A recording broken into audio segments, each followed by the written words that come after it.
Well, it's a great pleasure to be here. Thank you for having me on the panel. My comments about the report are not really going to be a critique or anything. I was lucky enough to be on the EAG, or the External Advisory Group, and with other colleagues who were on that group, I think throughout the period of the research, we were able to feed our various comments and insights into that process, and I have to say, those were very much taken on board. So I suppose in that sense, I can't really critique it because I've sort of been a little bit involved in the process, although from a semi-detached form. I'm really glad. I mean, what I'd like to do is make a few observations and then say where I think this report asks questions of the Muslim community as well. But I'm really glad that this is being presented as a public report and not just being left in academic journals. And I think it's really important to do both of those things, obviously, because I'm sure you'll have plenty of material to write journal articles with. But the fact that this is having a public launch and that it's accessible to civil society, it's a really good plus. That was my first point. Secondly, there's a really good mix here in the report in that it's national and local, the different dimensions that have already been mentioned, looking at, often you get studies that zoom in just on one area, equality and diversity, or interfaith, or citizenship vis-a-vis prevent and security, and so on. And I think the combination of approaches, as well as the local and national, does give this something, gives it quite an important set of perspectives. And it also, as has been pointed out, spans two different governments. So there's a time there, I think, for reflection on how policies change, over governmental periods. So that's the sort of a basic preamble. And I think for those reasons alone, the report is a really helpful addition to the current set of reports and work out there. Some of the things that struck me when I was reading it was, first of all, it struck me how much of an impact Muslim communities have had in terms of keeping alive the debate around faith in the public sphere.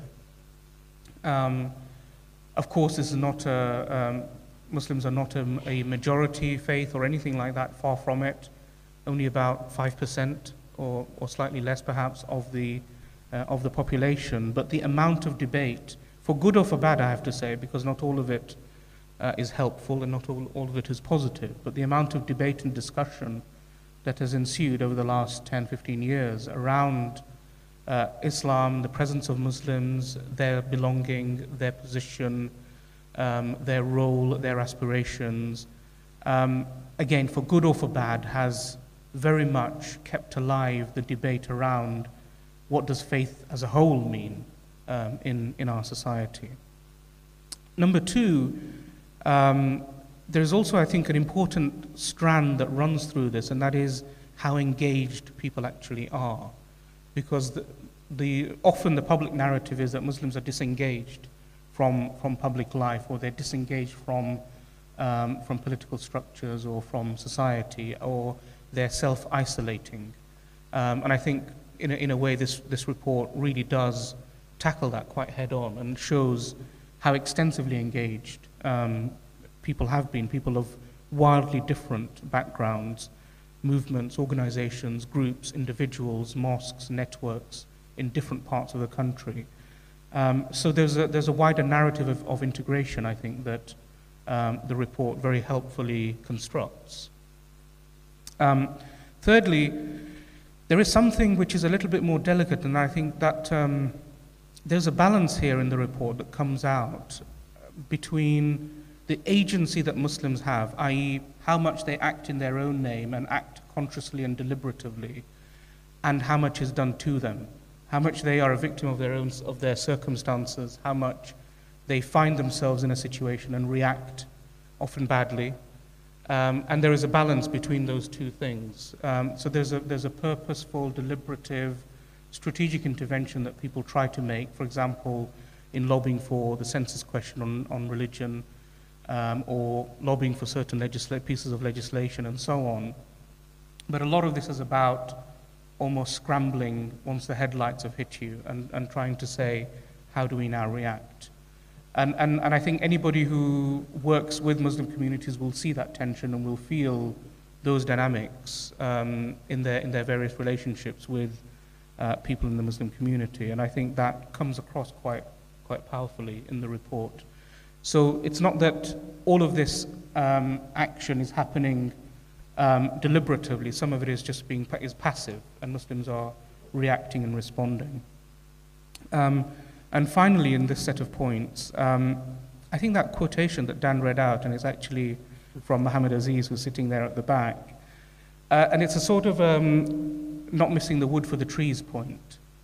That is that you can win battles, but actually lose the war. And what we have seen, I think, what this does, one of the pictures that does come out of this is that there have been some significant gains that are made, particularly around legislation, particularly around equality issues. But overall, the climate in which we live, our society as a whole, has probably gone down a more negative turn in terms of the public debate on Islam and Muslims. The image of Islam and Muslims, the reaction to Islam and Muslims is probably more negative now than, and it's a debatable point, but I would assert that it's more negative now than it was 15 years ago. And so I think there are lots of important strategic lessons there in terms of where the community has to take lessons and think seriously about the wider debate, the impact of all of this on the wider debate on Islam and Muslims. I've got 3 minutes left, and the final set of reflections, I suppose, very quickly are, I think, questions that this research then poses to Muslims. And given that the report is structured along the lines of representation, issues in equality and diversity, interfaith and faith engagement, and security and prevent, I thought a reflection on each one of those areas. First of all, in the reflection on representation, I think there are lots of lessons to really learn about how Muslims manage their own internal democracy, how organizations work, how individuals relate to those organizations, how the whole process of representation works. I think there's lots of questions there, and I think the report does say that we've shifted. The report says in a helpful direction, and I would agree, that we've shifted from the take me to a leader to a democratic cluster. I think, I can't remember the precise phrasing of Tariq. But that raises lots of important questions and dilemmas, I think, for Muslims.